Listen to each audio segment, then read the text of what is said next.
The afternoon sun cast a golden glow over Aspen Ridge, Colorado, a town that felt less like a place and more like a postcard.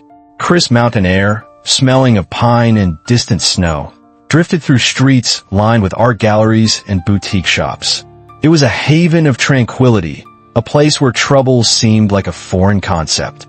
Steven Seagal, at 28, felt the town's peace deep in her bones. She stood on a sun-drenched corner, one hand resting protectively on the gentle curve of her 8-month pregnancy. Her long, auburn hair was woven into a loose braid that cascaded over the shoulder of her flowing maternity dress. She had just left Mountain Harvest Juicery, a local favorite, clutching a vibrant strawberry banana smoothie specifically blended for expectant mothers. She took a slow sip, the cool sweetness a small joy in a perfect day, as she waited for her father to pick her up. The peace was shattered by the screech of tires. A police cruiser, a stark black and white intruder in the colorful townscape, swerved aggressively to the curb, stopping mere inches from where she stood. The man who emerged was Officer Rex Thorne. He wasn't built like a brute. He was lean, wiry, and coiled with a restless energy that radiated contempt. His jaw was tight, his hair cropped to a severe buzz cut, and his eyes were hidden behind a pair of reflective aviator sunglasses that mirrored the beautiful scenery he seemed intent on spoiling. "You," he barked, the words sharp and accusatory. Alani blinked, startled from her reverie. "I'm sorry, don't play dumb," I said. "You," Thorne repeated, striding towards her. His boots made a harsh, rhythmic scraping sound on the pristine sidewalk. "What are you doing here?" "Loitering." "I'm waiting for my father," Alani replied, her voice calm but laced with a sudden, unbidden caution. She instinctively placed her smoothie cup between herself and the officer, a flimsy shield. Thorne scoffed, a dry, dismissive sound. He looked her up and down, his gaze lingering on her baby bump with a clinical lack of warmth. "Right. Waiting for my father. We've had reports of vagrancy in this area. People casing the high-end shops." Alani's spine stiffened. "I assure you, officer, I'm just waiting for my ride. I haven't done anything wrong." He stepped closer, invading her personal space. The smell of stale coffee and acrid authority clung to him. "I don't like your tone. Got any ID?" Slowly, deliberately, Alani reached into her purse and retrieved her wallet, handing him her driver's license. He snatched it from her fingers, barely glancing at the name before his eyes narrowed. "Seagal, huh? What's your father's name?" "Steven," she began.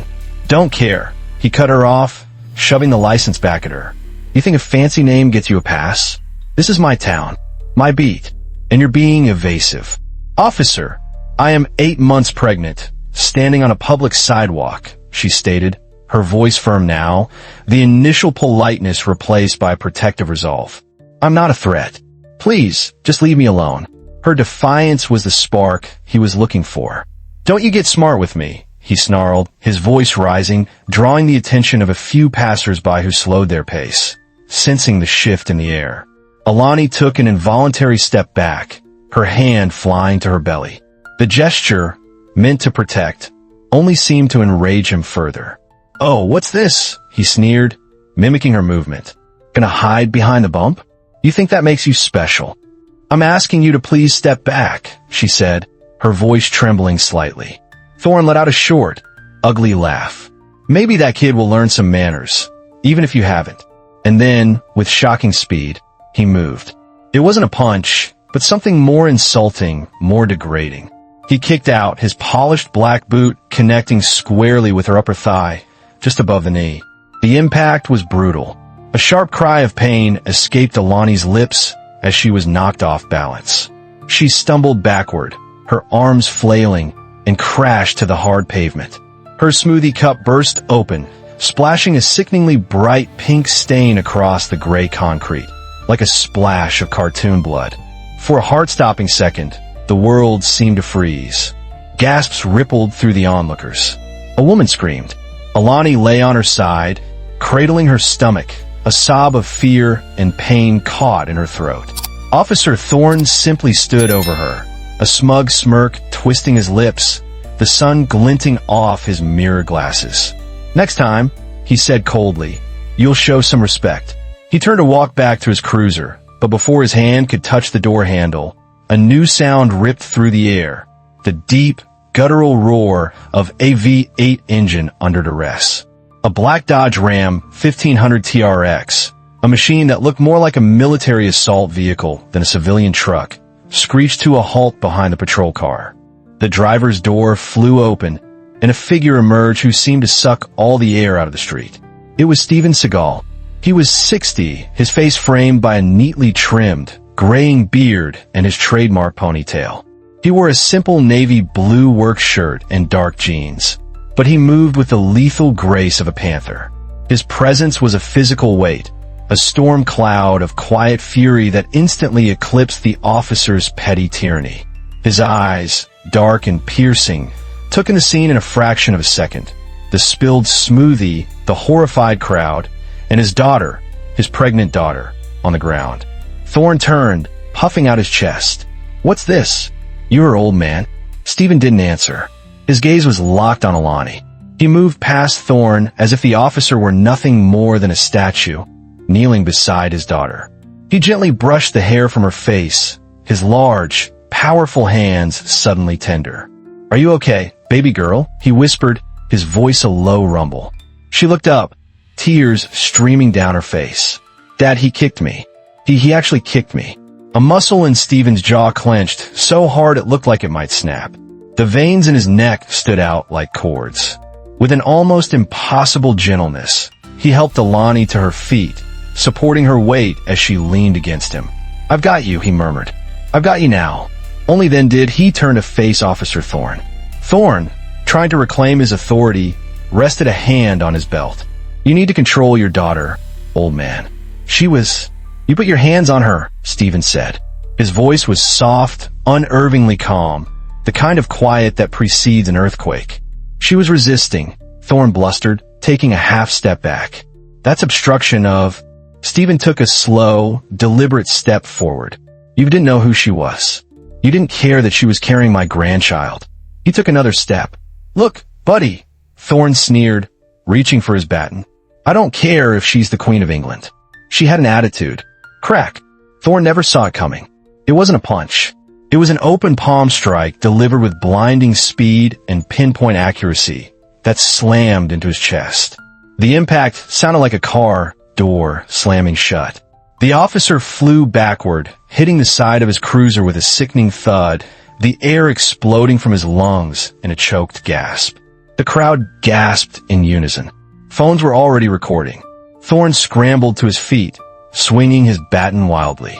Steven flowed under the clumsy attack, grabbing Thorne's wrist in midair. He applied a simple, elegant twist. The baton clattered to the pavement. A brutal knee strike to the officer's gut folded him in half, followed by a precise chop to the collarbone that sent him to his knees, wheezing. "You kicked a woman," Steven growled, his voice now a low, menacing snarl. "You kicked my child." Gasping, Thorne tried to draw his taser. Steven simply stepped on his hand. A sickening crunch echoed in the stunned silence. Thorne screamed. A high, thin shriek of pure agony. Sirens wailed in the distance. Steven stood over the writhing officer, his breathing even, not a bead of sweat on his brow. He looked out at the crowd. "Somebody call an ambulance," he commanded. "For my daughter." Within minutes, the idyllic street was a chaotic tableau of flashing lights. An ambulance arrived first, followed by 2 more police cruisers. Officers spilled out, hands on their holsters, their faces grim and ready for a confrontation. They stopped dead when they saw the scene. The renowned Steven Seagal, standing like a mountain of righteous fury over a whimpering, broken officer Rex Thorne, while his visibly pregnant daughter was being gently attended to by paramedics. An older, sharp-eyed woman with sergeant stripes on her sleeve took charge. Sergeant Eva Rostova, a veteran with a reputation for being tough but fair, strode forward, her gaze sweeping the scene with practiced efficiency. "What the hell happened here?" she demanded, her voice cutting through the noise. From the ground, Thorne wheezed, pointing a trembling, uninjured finger at Seagal. He attacked me. That lunatic assaulted an officer. He broke my hand. Rostova knelt beside him, her expression unreadable. You've got a broken hand and probably a cracked rib, and you're telling me he's the lunatic? She looked from Thorne's injuries to Seagal's calm, composed stance. Something didn't add up. She turned to Alani, who was now sitting on the edge of a gurney. Ma'am, can you tell me what happened? He was harassing me, Alani said, her voice shaky but clear. He demanded my ID, and when I questioned him, he got angry. He kicked me. She gestured to the dark, ugly bruise already forming on her thigh. A heavy silence fell over the other officers. They exchanged uneasy glances. Abusing a pregnant woman was a line that even the most cynical cop knew you didn't cross. She's lying, Thorne protested weakly. She was interfering. She was waiting for me. Seagal's voice cut in, cold as steel. Until your officer assaulted her, kicked her, while she's carrying a child. Rostova's eyes hardened. She turned to the lead paramedic. Can you confirm her injury? The EMT nodded gravely. There's significant bruising on her upper leg consistent with a powerful, direct blow. She was definitely assaulted. The pieces were clicking into place, forming a picture that made Rostova's stomach turn. This was no simple assault on an officer. This was a case of horrific police misconduct. Excuse me, a new voice said. From the edge of the crowd, a young woman in a university sweatshirt stepped forward, her expression a mixture of fear and determination. She was holding up her smartphone. I think you need to see this. I recorded the whole thing. Her name was Maya. She had started filming the moment she saw Officer Thorne's aggressive approach, her gut telling her something was wrong. Rostova took the phone, her thumb hovering over the play button. The small screen lit up, and the raw, unedited truth played out for everyone to see. The video showed it all. Thorne's belligerent swagger, Alani's calm and reasonable responses, his escalating anger. Then the kick. The brutal, unprovoked act of violence. The crowd's collective gasp was audible on the recording. The video continued, capturing Seagal's arrival, his quiet check on his daughter, and the swift, devastatingly efficient takedown of Officer Thorne. Rostova watched, her face turning to stone. When the video ended, she handed the phone back to Maya without a word. The entire street was silent, the only sound the crackle of police radios. Rostova didn't hesitate. She turned to two of her officers, her voice ringing with absolute authority. Get Thorne into custody. Take him to the hospital to get that handset, then book him. Assault with intent, aggravated battery, and abuse of authority. I want his badge and his weapon on my desk by the end of the hour. Thorne's face went white with disbelief. What? You're arresting me? I'm the victim here. Sergeant Rostova spun on him, her eyes blazing with a fury that made him shrink back. You assaulted a civilian, a pregnant woman, and then you had the audacity to lie about it in what I can only assume would have been a fabricated report. You are a disgrace to this uniform. The two officers hoisted Thorne to his feet. He tried to struggle, but cried out in pain as his broken hand was jostled. As they led him away in handcuffs, a man disgraced in front of the town he'd terrorized, Rostova approached Seagal. Mr. Seagal, she said, her tone formal and respectful. On behalf of the Aspen Ridge Police Department, I want to offer my sincerest apologies. Your actions were justified. You were protecting your family. Seagal's expression didn't soften. An apology doesn't erase the bruise on my daughter's leg, he said, his voice low and dangerous, or the fear in her eyes. At Aspen Ridge General Hospital, the harsh fluorescent lights felt a world away from the afternoon sun. Alani lay in a hospital bed, and 4-line in her arm, and a fetal monitor strapped to her belly, its soft, rhythmic beeping a comforting reassurance. The doctors had confirmed it. She and the baby were shaken, but physically unharmed. The bruise on her leg was deep and painful, but there was no internal damage. Steven sat in a chair beside her bed, holding her hand. The furious protector was gone, replaced by a worried father. His large frame seemed to fill the small room, his silence more comforting than any words. Every time a siren wailed in the distance, Alani flinched, the sound now tied to a terrifying memory. Noticing this, Steven squeezed her hand gently. You know, he said, his voice uncharacteristically soft. "When you were little, you were terrified of thunderstorms. One night, a big one rolled in. You were crying. I told you that thunder was just the sky rearranging its furniture. You stopped crying, looked at me, and asked if the sky had good taste in couches." Alani managed a weak smile. "I don't remember that." "I do," he said. "You were never afraid of the storm itself. Just the noise. The noise is over now, baby girl." He stayed with her until she drifted into an exhausted sleep. Then he kissed her forehead and walked out. His mission was only half finished. 30 minutes later, he walked into the Aspen Ridge Police Department. He bypassed the front desk and went straight to the office of the chief of police, a man named Miller. Chief Miller was a portly man with a politician's smile that vanished the moment he saw who stood in his doorway. "Mr. Seagal," he began, rising from his desk. "I was just briefed. A terrible incident. We've suspended Officer Thorne, pending a full investigation." Steven walked to the desk and placed his hands flat on the polished wood, leaning forward. He didn't raise his voice. He didn't have to. "There will be no pending investigation," he said, his voice a low, commanding rumble. "There will be no internal review. There is a video. There are a dozen eyewitnesses.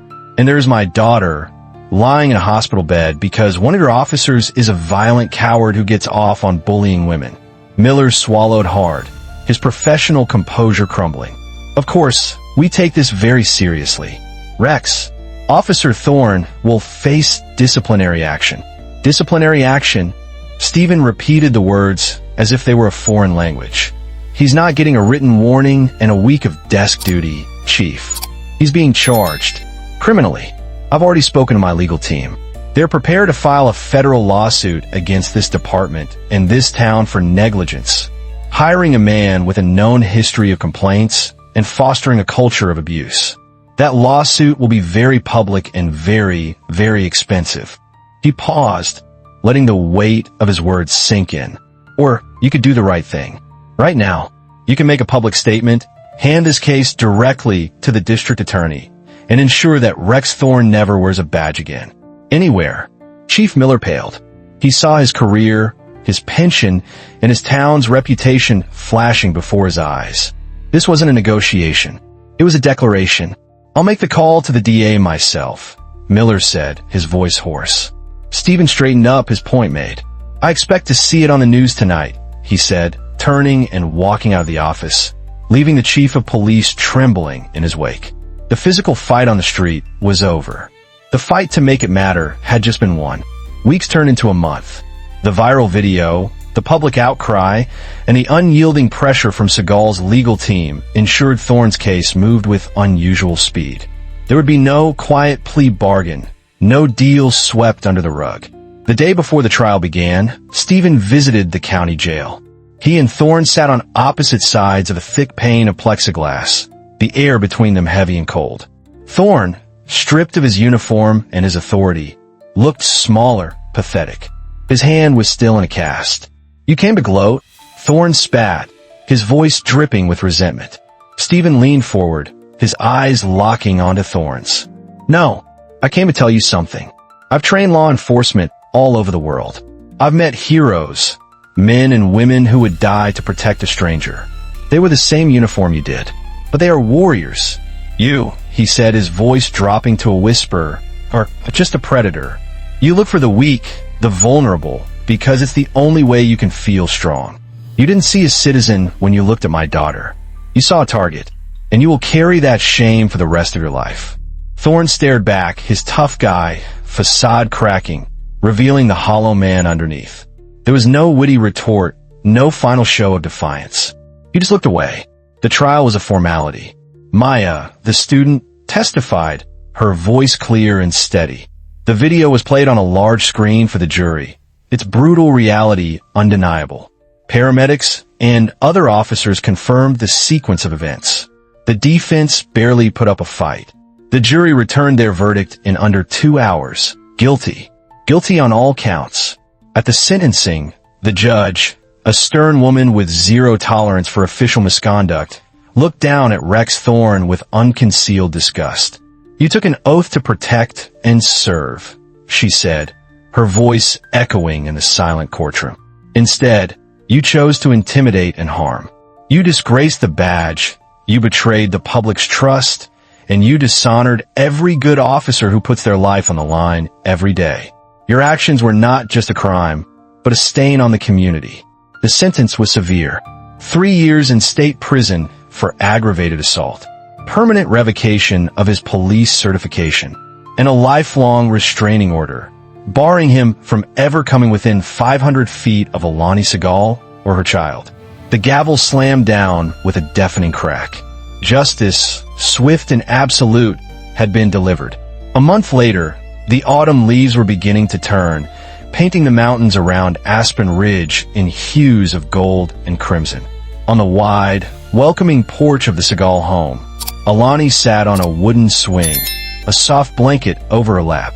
Her baby bump was more pronounced now, and the healthy glow had returned to her cheeks. The physical bruise had faded. The emotional one was still healing. Steven came out of the house, carrying 2 steaming mugs of herbal tea. He handed one to her and sat beside her on the swing, which creaked gently as they swayed. "You know," Alani said quietly, looking out at the sprawling landscape, "the lawyer said you made all the difference. That if you hadn't pushed so hard, Thorne might have just gotten probation. Some lines can't be crossed," he replied simply, sipping his tea. "He crossed one. It's my job to make sure there are consequences." She placed a hand on her belly, where a tiny foot was kicking gently. "When he's old enough to ask," she murmured, "what do I tell him about his grandfather?" She looked at him, a small, curious smile on her lips. That he broke a cop's hand in the middle of Main Street. A faint smile touched Steven's lips, reaching his eyes. He reached over and covered her hand with his own. "No," he said, his voice deep and certain. "You tell him the truth.